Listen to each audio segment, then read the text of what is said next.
Magandang umaga po sa inyong lahat, mga kapatid.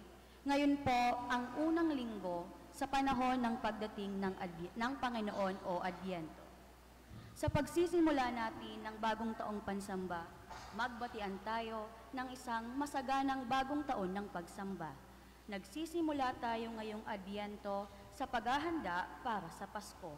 Ang paalala ni San Pablong pagtalikod natin sa mga gawi ng kadiliman at pagsunod sa liwanag ng biyaya ni Kristo ay marapat nating maging pagganyak sa pagsisimula ng banal na panahon ng Adbyento na may malinaw na plano na mga gagawin at buo ang kapasiyahang ito ay tupdi. Ang una at ikalawang pagbasa ngayon ay nag-aalok ng isang nakapagpapatibay na roadmap para sa isang mabungang pagdiriwang ng taong ito ng pag-asa at pangako na naaayon sa mga pangaral ni Apostol Pablo. Ang banal na pagdiriwang natin ngayong linggo ay pamumunuan ng ating parochial vicar na si Reverendo Father Ronald Asog. Magsitayo po ang lahat at awitin ang pagbungay na awit.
Sa ngalan ng Ama at ng Anak at ng Espiritu Santo, ang pagbabala ng ating Panginoong Hesukristo, ang pag-ibig ng Diyos Ama, at ang pagkikipag-isa ng Espiritu Santo naway sumainyong lahat.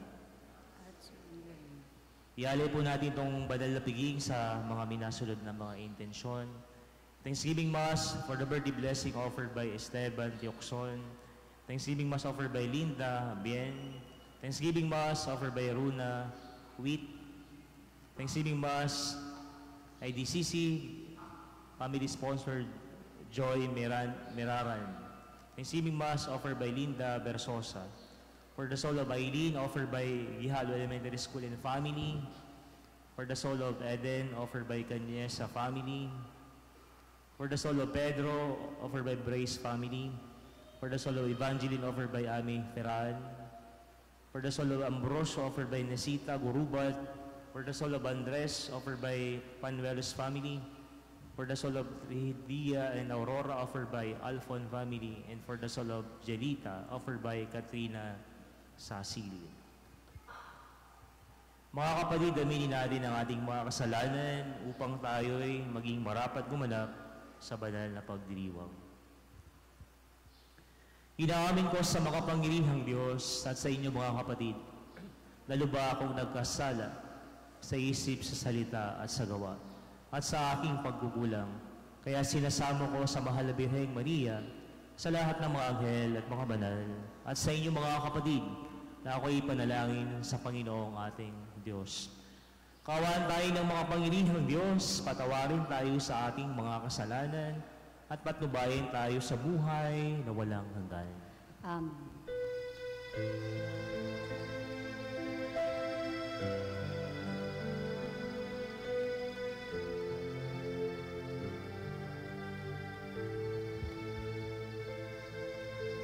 Ikaw na nag-alis ng mga kasalanan ng mundo, Kanyang daan ng kapayapaan at mabungang pakikipagtulungan. Dalawang biyayang kailangan natin ngayon. Pakinggan po natin ang unang pagbasa. Pagbasa mula sa aklat ni Propeta Isaias. Ito ang pangitain ni Isaias na anak ni Amos tungkol sa Juda at Jerusalem. Sa mga huling araw, ang bundok na kinatatayuan ng templo ng Panginoon ay namumukod sa taas ng lahat ng bundok. Daragsa sa kanya ang lahat ng bansa. Ang maraming taong lalapit sa kanya ay magsasabi ng ganito, "Halikayo, umahon tayo sa bundok ng Panginoon, sa templo ng Diyos ni Jacob, upang malaman natin ang kanyang mga daan at matuto tayong lumakad sa kanyang mga landas. Sapagkat sa Siyon, magmumula ang kautusan, at sa Jerusalem, ang salita ng Panginoon. Siya ang mamamagitan sa mga bansa at magpapairal ng kapayapaan. Kung magkagayon, gagawin na nilang sudsod ang kanilang mga tabak, at karit ang kanilang mga sibat. Wala nang magsasanay sa pakikibaka, at mawawala na ang mga digmaan. Halina kayo, sambahayan ni Jacob, at tayo'y lumakad sa liwanag ng Panginoon." Ang salita ng Diyos. Salamat sa Diyos.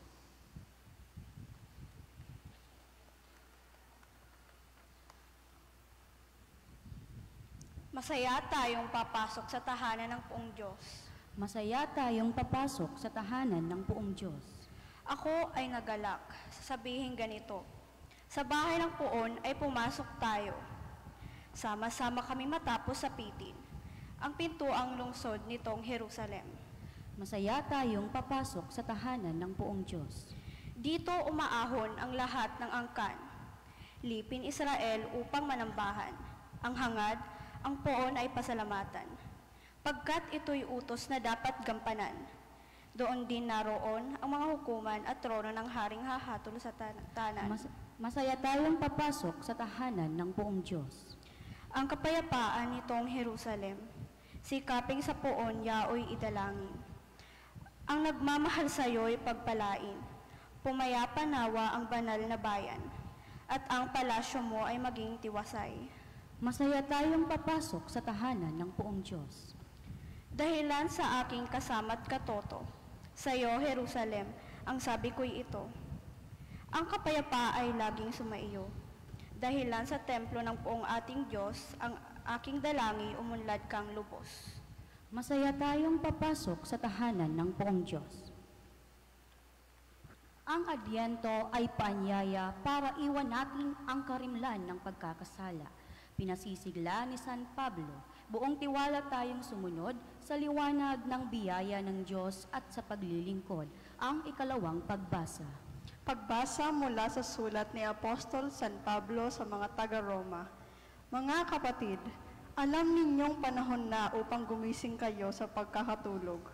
Ang pagliligtas sa atin ay higit na malapit ngayon kaysa noong tayo'y magsimulang manalig sa Kanya. Namamaalam na ang gabi at malapit ng lumiwanag. Layuan na natin ang lahat na gawang masama at italaga ang sarili sa paggawa ng mabuti. Mamuhay tayo ng marangal at huwag gugulin ang panahon sa paglalasing at magulong pagsasaya, sa pagpapakasawa sa pita ng laman at kahalayan, sa alitan at inggitan. Ang Panginoong Hesukristo ang paghariin ninyo sa inyong buhay at huwag paglalaanan ang laman upang bigyan kasiyahan ng mga nasa nito. Ang salita ng Diyos. Salamat sa Diyos. Ang sipi ng mabuting balita ngayon ay tungkol sa pagdating ni Kristong makapangyarihan bilang hukom ng lahat. Ang ikalawang bahagi ay tumutukoy sa marapat nating paghahanda para sa dakilang pangyayaring kinasasalalayan ng ating kaligtasang walang hanggan. Magsitayo po ang lahat para sa banal na Ebanghelyo.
Sumainyo ang Panginoon. At sumaiyo rin. Ang mabuting balita ng Panginoon ayon kay San Mateo. Papuri sa iyo, Panginoon.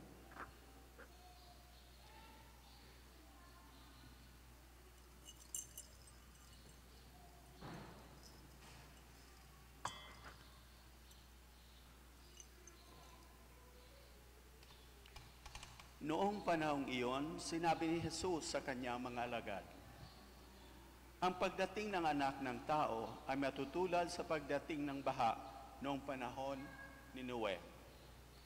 Noon ang mga tao ay nagsisikain, nagsisiinom at nag-aasawa hanggang sa araw na pumasok sa daong si Noe. Dumating ang baha ng di nila namalayan at tinangay silang lahat. Gayon din ang mangyayari sa panahong iyon. May dalawang lalaking gumagawa sa bukid. Kukunin ang isa at iiwan ang isa. May dalawang babaeng magkasamang gumigiling. Kukunin ang isa at iiwan ang isa. Kaya magbantay kayo, sapagkat hindi ninyo alam kung anong araw paririto ang inyong Panginoon. Tandaan ninyo ito, kung alam lamang ng puno ng sambahayan, kung anong oras ng gabi darating ang magnanakaw, siya ay magbabantay at hindi niya pababayaang pasukin ng kanyang bahay. Kaya maging handa kayong lahat, sapagkat darating ang anak ng tao sa oras na di ninyo inaasahan. Ang mabuting balita ng Panginoon. Pinupuri ka namin, Panginoong Hesukristo.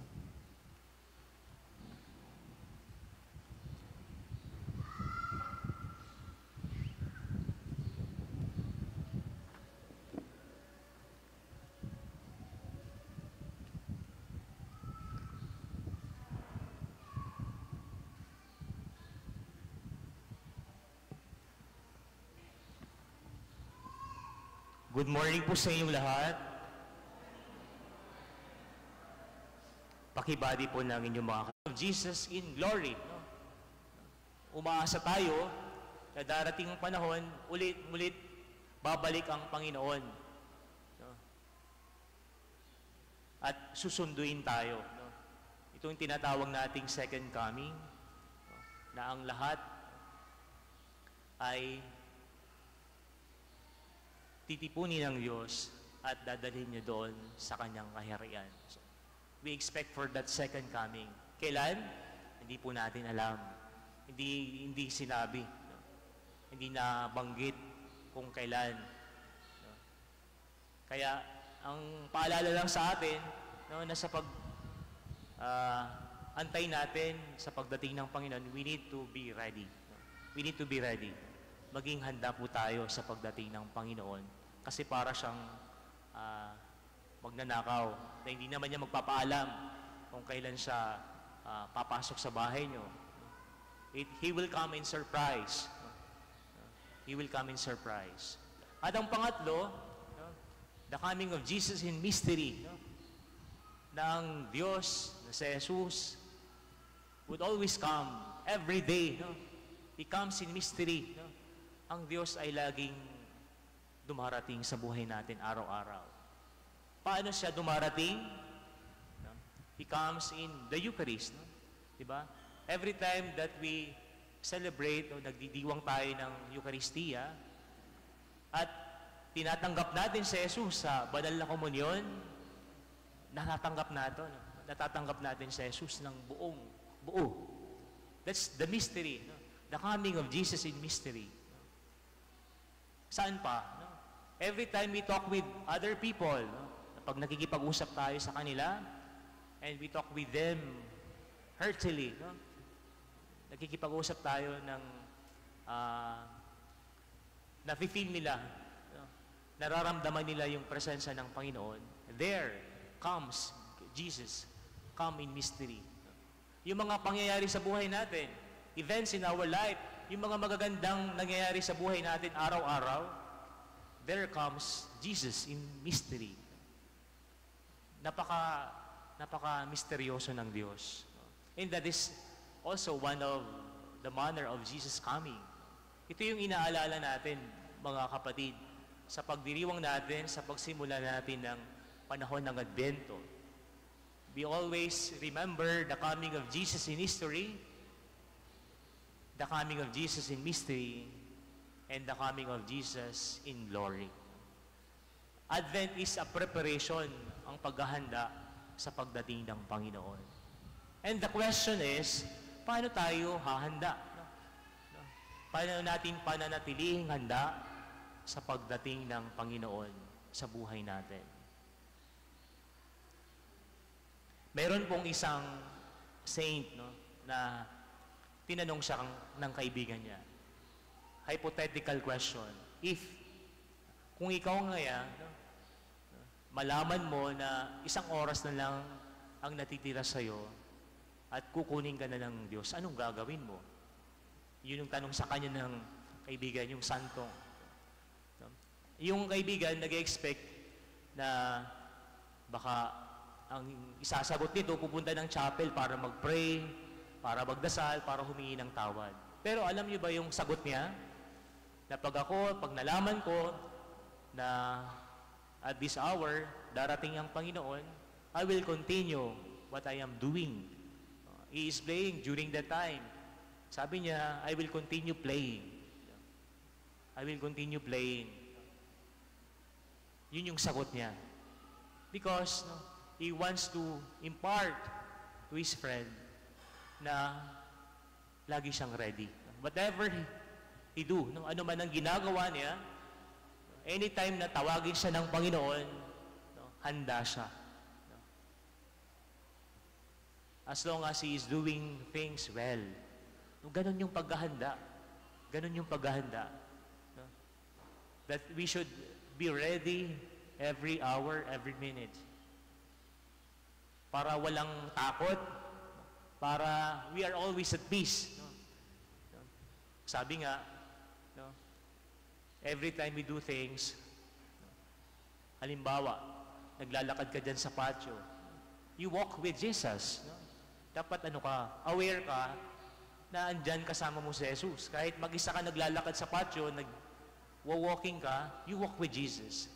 In that awareness, that consciousness that God is present, you are already ready. Kahit atakihin ka sa puso, handa ka. Handa ka because you are conscious of the presence of God. Kaya pala, kung ano ang ginagawa natin sa buhay natin, nagtatrabaho tayo, we should work with Jesus. Every time naguhugas tayo ng plato, we wash the dishes with Jesus. Every time you play with your classmates, you play with Jesus. Kasi if there is always consciousness sa sarili natin na kasama natin si Jesus sa mga ginagawa natin, ang gagawin natin mabuti lagi. Because you are conscious. Hindi ka gagawa ng masama kasi alam mo, kasama mo si Jesus. Ayaw mong mapahiya. At of course, the main reason you are doing well because you love Jesus. Mga kapatid, ito po yung paalala sa atin ng mga readings natin, ng celebration natin for the first day of Advent. Sa Ebanghelyo po natin, sa mabuling balita natin, narinig natin sa panahon ni Noah, yung mga tao ay nagiinuman, nagpapakasaya. Na-surprise sila na magkakaroon pala ng delubyo, deluge, magkakaroon ng baha. At yung pamilya lang ni Noe ang natira mabuti. They were reminded na magbago pero hindi sila nagbago. Kaya ano nangyari sa kanila?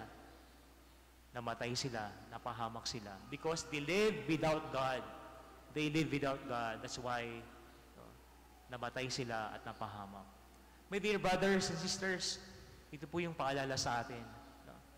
We are living, nabubuhay po tayo. And we should live with Jesus, we should live with God. Kasi pag nabubuhay tayo kasama ang Diyos, there will always be peace. Merong always na laging may kapayapaan sa buhay natin. Hindi tayo matatakot. Kahit katapusan na ng mundo ngayon, kahit earthquake pa ngayon, o ano pa man na hindi natin inaasahan, we will die peacefully. Hindi tayo matatakot because we are with Jesus and we are ready. We are conscious that God will save us. Amen. Magsitayo po tayong lahat.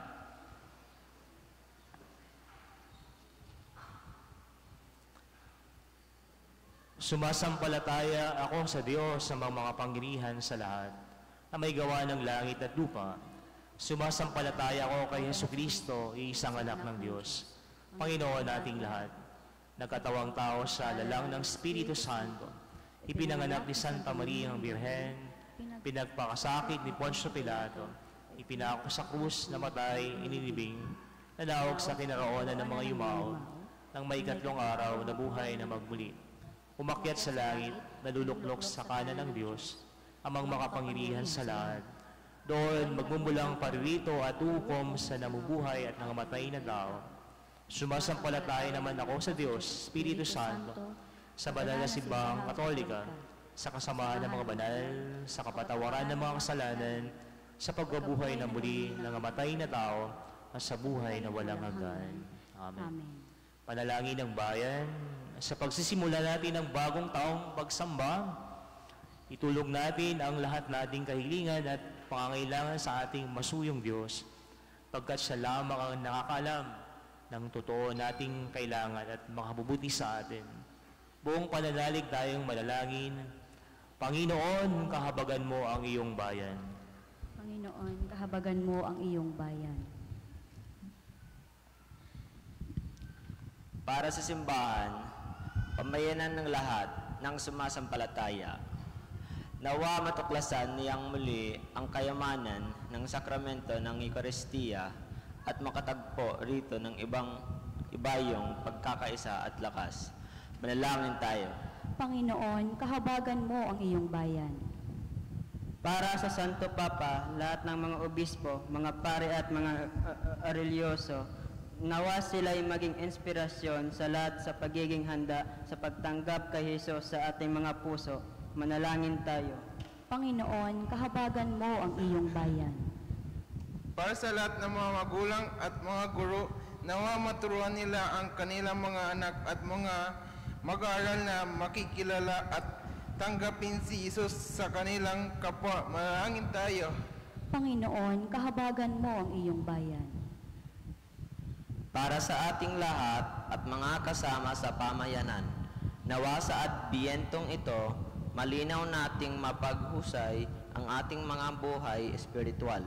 Manalangin tayo. Panginoon, kahabagan mo ang iyong bayan.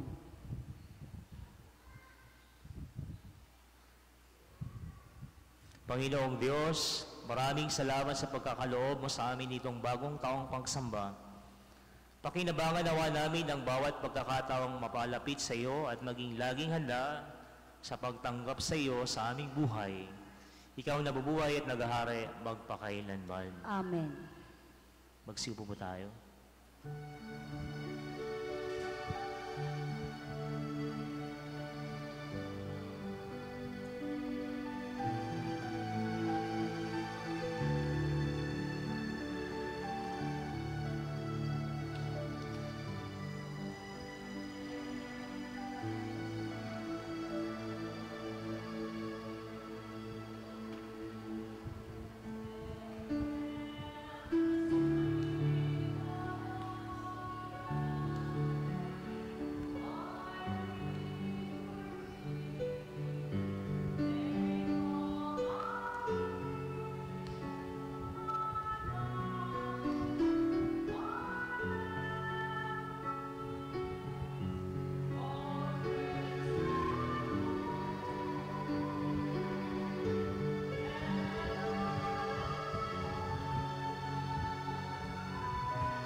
Manalangin kayo mga kapatid upang ang paghahain natin ay kalugdan ng Diyos amang makapangyarihan.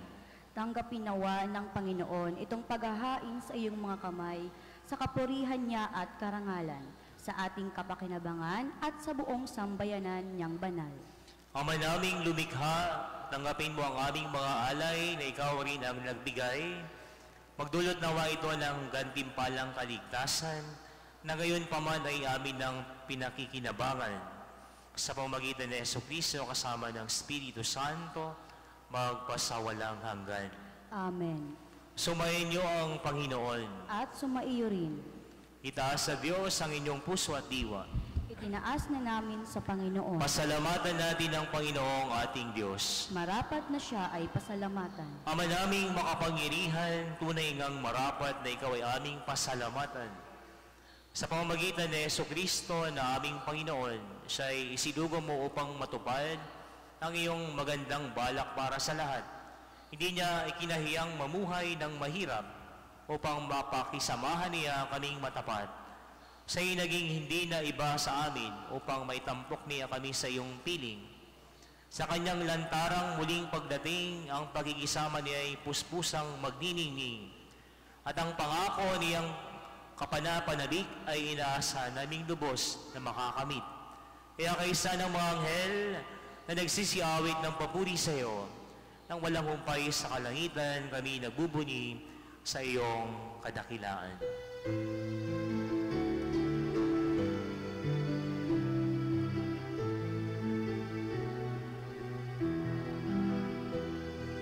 Santo, Santo, Santo, Panginoong Diyos, napupuno ang langit at lupa. Naan mo, Hosana, Hosana, Hosana sa Hosana, Hosana, Hosana sa itaasan. Pinagpala ang naparirito sa ngalan ng Panginoon. Hosana, Hosana, Hosana sa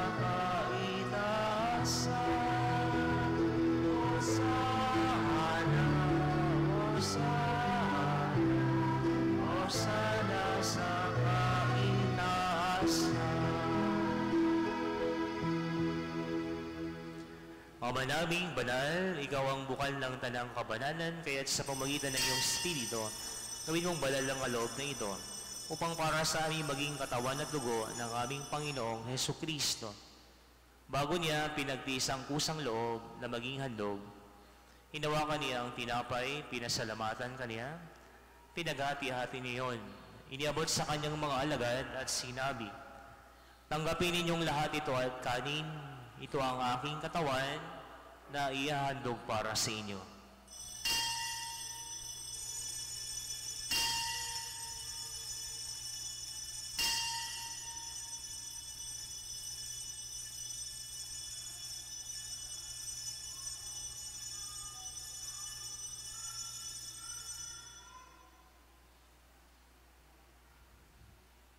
Gayon din naman, nung matapos ang hapunan, hinawakan niya ang kalis, muli kanyang pinasalamatan, inabot niya ang kalis sa kanyang mga alagad at sinabi, tanggapin ninyong lahat ito at inumin. Ito ang kalis ng aking dugo ng bago at walang hanggang tipan. Ang aking dugo na ibubuhos para sa inyo at para sa lahat. Sige, pagpapatawad ng mga kasalanan, gawin ninyo ito sa pag-alaala sa akin.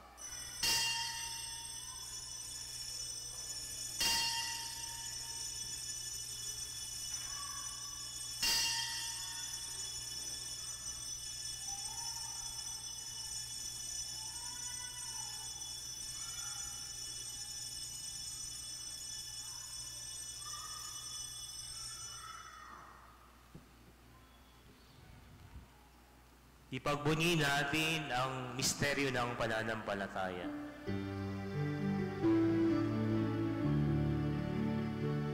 Si Kristo ay gunitahin,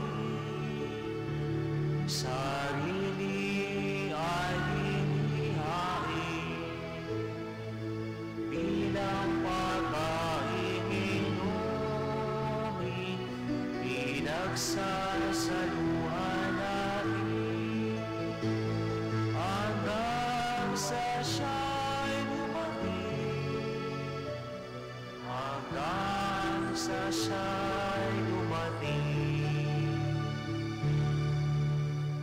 Ang mga ginagawa namin ngayon ang pag-alaala sa pagkamatay at muling pagkabuhay ni iyong anak. Kaya't iniaalay namin sa iyo ang tinapay na nagbibigay buhay at ang kalis na nagkakaloob ng kaligtasan. Kami nagpapasalamat dahil kami iyong minarapat na tumayo sa harap mo para maglingkod sa iyo. Isinasamo namin kami magsalo-salo sa katawan at dugo ni Kristo ay mabuklod sa pagkakaisa sa pamamagitan ng Espiritu Santo.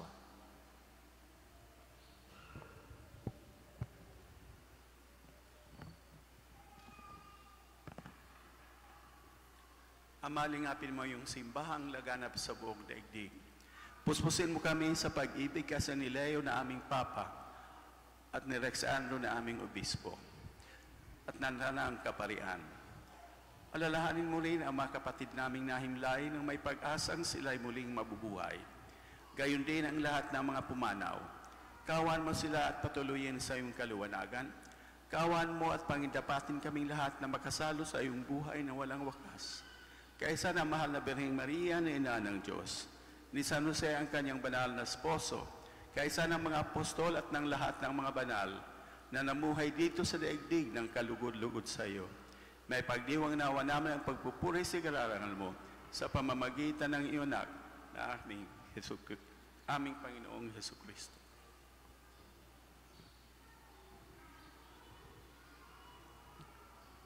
Sa pamamagitan ni Kristo, kasama niya at sa Kanya, ang lahat ng parangal at papuri ay sa iyo, Diyos amang makapangyarihan, kasama ng Espiritu Santo magpasawalang hanggan.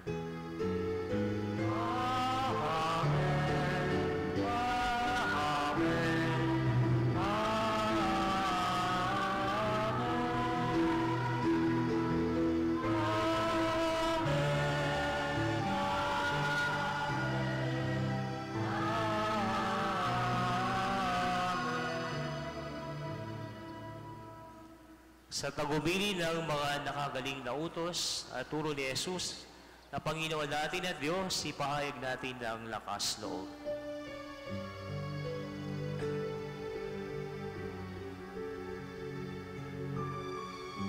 Magsiawit po tayo ng malakas. Ama namin, sumasalangit ka, sambahin ang ngalan mo, mapasa amin ang kaharian mo, sundin ang loob mo, dito sa lupa para lang sa langit, bigyan mo kami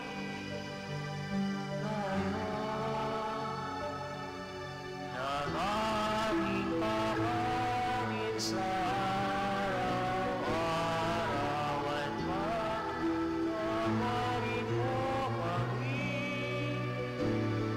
sa aming mga kasalanan para lang magpapatawad namin sa nagkakasala sa amin at wag mo kami ipahintulot sa bukso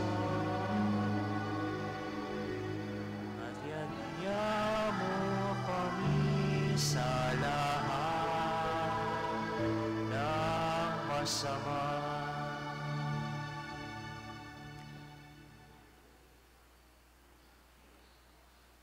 Hinihiling namin kami iadya sa lahat ng masama, pagkalooban ng kapayapaan araw-araw, iligtas sa kasalanan at ilayo sa lahat ng kapahamakan. Samantalang aming pinanalabigan ang dakilang araw ng pagpapahayag ng tagapagligtas naming si Hesu Kristo.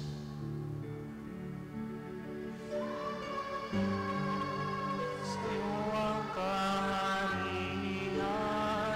kapangyarihan, at kapurihan, ngayon at magpakailanman, ngayon at magpakailanman. Panginoong Hesukristo, sinabi mo sa iyong mga apostol, kapayapaan ang iniiwan ko sa inyo. Ang aking kapayapaan ang ibinibigay ko sa inyo. Tungayan mo ang aming pananampalataya at huwag ang aming pagkakasala. Pagkalooban mo kami ng kapayapaan at pagkakaisa ayon sa iyong kalooban, kasama ng Espiritu Santo, magpasawalang hanggan. Ang kapayapaan ng Panginoon ay laging sumainyo. Magbigayan kayo ng kapayapaan sa isa't isa. Peace be with you.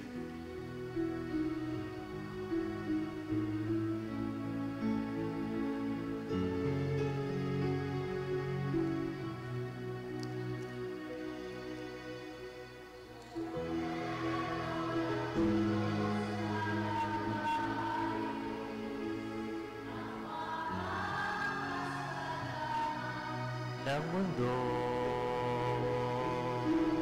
maawa ka sa amin. Kordero ng Diyos, maawa ka. Kordero ng Diyos na nag-aalis ng mga kasalanan ng mundo.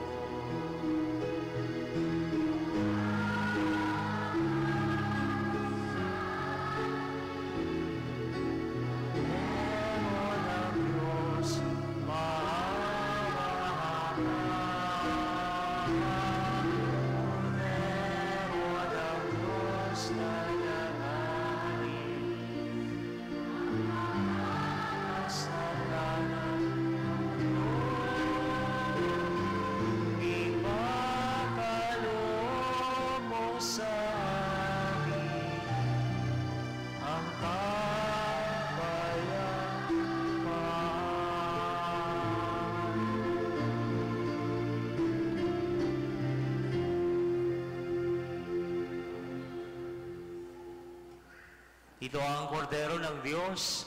Ito ang nag-aalis ng kasalanan ng sanlibutan. Mapalad ang mga inayahan sa kanyang piging. Panginoon, hindi ako karapat-dapat na magpatuloy sa iyo. Ngunit sa isang salita mo lamang ay gagaling na ako.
Manalangin tayo.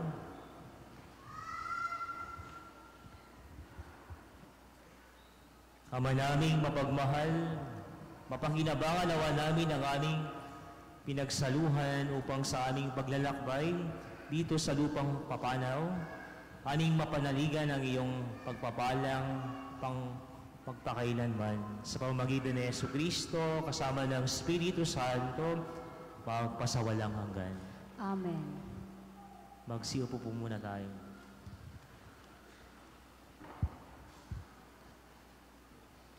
Pagtawad. Enot na tawad. Mark Hill and Veritus, 26 anyos, namundag sa Tabog, Karamuan, nag-eerok sa Sulnopan, Karamuan, aki ni Hill F. Veritus, asin Idilin A. Notarte, buot mag-agom, kay Liza V. Alvarez, 26 anyos, namundag sa Agaas, Karamuan, nag-eerok sa Pawikan Gata, Karamuan, aki ni Oscar S. Alvarez, asin Emmy D. Velasco. Ikaduwang tawag. Louie A. Patriarca, 29 anyos, namundag sa Karamoan, Camarines Sur, nag-eerok sa Anabo, Imos, Cavite, aki ni Eduardo D. Patriarca, asin Marilu A. Avila, buot mag-agom kay Judith M. Pagdanganan, 31 anyos, namundag sa Hagonoy, Bulacan, nag-ierok sa San Agustin, Hagonoy, Bulacan, aki ni Alan T. Pagdanganan, asin Elena If Manlapi. John Philip A. Alarcon, 24 anyos, namundag sa Karamoan, Camarines Sur, nag-ierok sa Ili Centro, Karamoan, Camarines Sur, aki ni Edgar C. Alarcon, asin Emma A. Antonio. Buot mag-agom kay Abigail D. Plopenio, 22 anyos, namundag sa Naga City, Camarines Sur, nag-ierok sa Tabigian, Karamoan, Camarines Sur, aki ni Ronald S. Plopenio, asin Arlene B. Barrias. Ikatulong tawag. Jeremy Indico, 27 anyos, namundag asin nag-eerok sa Poloan, Karamoan, Camarines Sur, aki ni Gabriel R. Indico, asin Julie B. Nicolas. Buot mag-agom kay Erica Janela, 24 anyos, namundag asin nag-eerok sa Tawog, Karamoan, Camarines Sur, aki ni Edmondo B. Janela, asin Lenny V. Recto. Dims Ludwig A. Robrigado, 35 anyos, namundag asin nag-eerok sa Balangibang, Pulangi, Albay, aki ni Lemneo Robrigado, asin Ana Arbo. Buot mag-agom kay Charmaine B. Sapian, 34 anyos, nag-eerok asin namundag sa Tawog, Karamoan, Camarines Sur, aki ni Harding Luis Sapian, asin Melba B. Sapian. Kung si Isay man po na may aram nin anuman na rason o dahilan na pwede makaulang sa pagpapakasal kang mga nasabing persona, pakiinformaran po ang Satuyang Kora Paroko, tanganing mapangatamanan ang kasagraduhan kang sakramento ni matrimonyo. Salamat po. Weekly collection report from November 23 to 29. Cash forwarded from November 16 to 22. 53,446 and 75 centavos. Sunday collection, 6,142. Barangay Mass collection, 147. Weekdays collection, 7,097 and 25 centavos. The total collection for this week, 13,386 and 25 centavos. Total disbursement, 12,914 pesos. And the total cash in bank, 53,919 pesos. Salamat po sa inyong lahat, sa inyong patuloy na pagtulong sa ating parokya. Salamat po sa inyong mga alay. Palakpakan po natin ang bawat isa.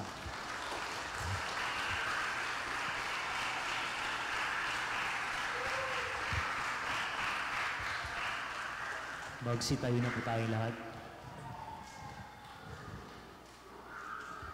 Sumayin niyo ang Panginoon. At sumaiyo rin. Pagpalain kayo ng makapangyarihang Diyos, ng Ama, ng Anak, at ng Espiritu Santo. Amen. Naglayin niyo sa inyong pag-alis ang kapayapaan ni Kristo. Salamat sa Diyos. Happy Sunday po.